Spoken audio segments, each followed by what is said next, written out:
In the main event of UFC on ESPN 61, Serghei Spivac ended a night of decisions with an armbar off his back to submit Marcin Tybura.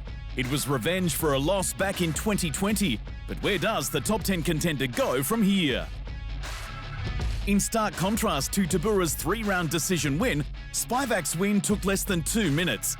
The two heavyweights went to ground early, and it was Tybura who got top control, but who found himself caught in the first armbar the division has seen since 2020. The polar bear now finds himself in a tricky predicament. In his previous fight, he lost to the former interim champ Ciryl Gane, who already has a fight lined up for October.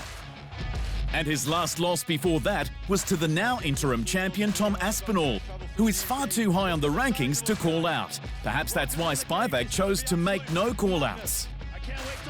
Spivac's rare submission win earned him one of just 3 bonuses at UFC on ESPN 61. The other 2 were won by the only other men to get finishes on the night. Those were Toshiyoma Kazama with his come-from-behind win and Youssef Zalal for his first-round rear-naked choke. In other UFC news, someone thinks the lightweight champion Islam Makhachev's plan to one day fight for the middleweight title is laughable. And that someone laughing is the middleweight champion Dricus Du Plessis. At 5'10" and without an ounce of fat on him, Makhachev is a big lightweight who has had his eyes on a move to welterweight in the not-too-distant future. Then there's Du Plessis, a massive 6-foot middleweight who fills out his 84-kilo frame with nothing but 14 kilos of extra muscle. I mean, what can I say? Everybody can dream, right? I always say never cap your dreams. Dream big, said DDP, but he's dreaming real big. I'm very big. And back to Tom Aspinall, who has had enough of being a good sport about not getting his unified heavyweight title shot. But that doesn't mean he's going to be spiteful. The interim champ wants the full champ, Jon Jones, who is holding out for the former champ, Stipe Miocic. Miocic, however, hasn't fought in almost 4 years and will be 42, which reminded Aspinall of a certain someone across the pond. The guy needs to be Joe Biden's mate. He's too old. No one's that interested anymore. I respect Stipe a lot. Pull him out, stick me in. It's right though, isn't it? Asked Aspinall. It is right. Get Joe Biden out of there, stick me in. Outside of the UFC, the former flyweight champ Jennifer Maia made her successful return to Invicta with a unanimous decision win over the promotional newcomer Mayra Cantuaria.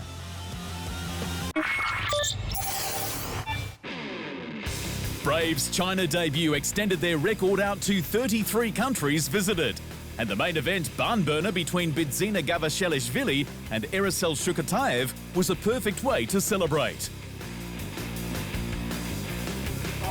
Erasyl knocked Bidzina down twice in the first round, forcing him to control the pace in the second with his precise boxing and a late takedown. In the third, he relied on his grappling and clinch skills to neutralize the Kazakh's sizable reach advantage, and from there, he cruised to victory. The win marked Bidzina as a top contender in the flyweight division, and now he's going after the crown.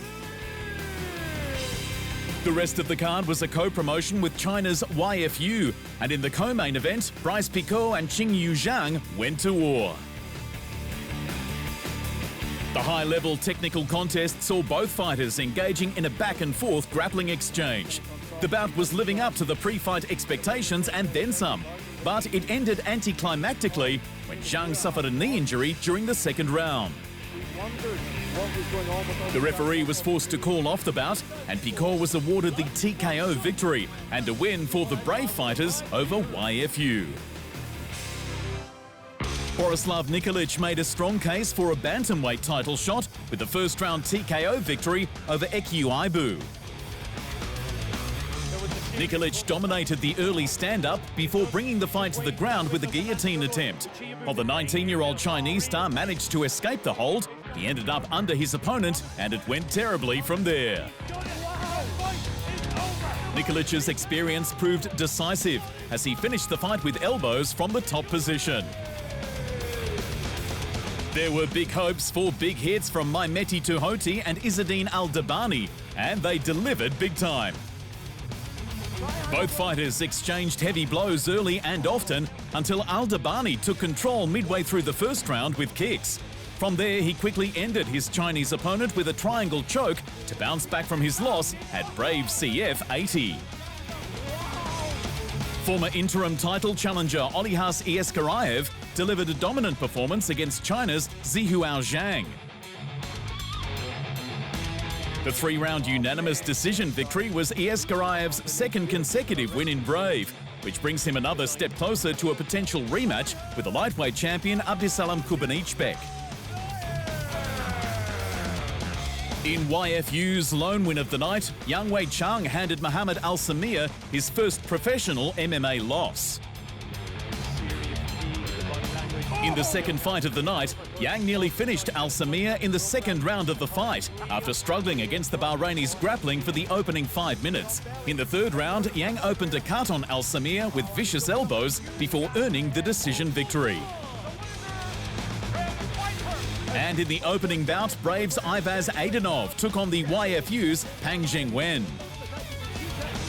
The fighter from Kazakhstan utilised his superior wrestling to dominate Pang for the unanimous decision win and Brave's 5-1 victory over YFU.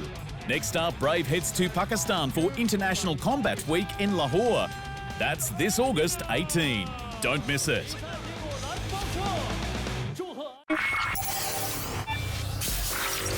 Terence Crawford's transition to the junior middleweight division is well and truly underway. The newly crowned WBA champion has vacated his WBO welterweight title and looks set to vacate his WBA title in the coming weeks. 46 3/4 pounds. The former undisputed light and undisputed welterweight champion was in the hunt for a bout with the super middleweight champion Canelo Alvarez for more money than he's earned across his entire career. But his decision win for the junior middleweight title was harder than expected. If the 5'8" champion wants to test his mettle against a bigger opponent at his own weight, the 6'6" Sebastian Fundora is available. And as he holds the WBC and WBO belts, Crawford could hold 3 of the 4 titles after just 2 fights at the weight. Then again, there's another name in the wings. Virgil Ortiz Jr. escaped with a majority decision and the WBC interim title after surviving the first 2 knockdowns of his career. Serghei Spivac gave it his all, and many think he should have won the belt. Ortiz and Boachuk threw over 1,500 punches in total across their 12-round banger, and they both landed with cruel intentions. But 2 judges preferred Ortiz's work, and now he wants Crawford. "I'm ready for a challenge," said Ortiz. "I think Bud is probably number 1 pound for pound in the world, and I want to show that I have what it takes to beat him." In other championship results, Angelo Leo is now a 2-division champion after he delivered an earth-shattering knockout to conquer a belt in his 2nd division. His win over the champ Luis Alberto Lopez was a split decision going into the 10th round.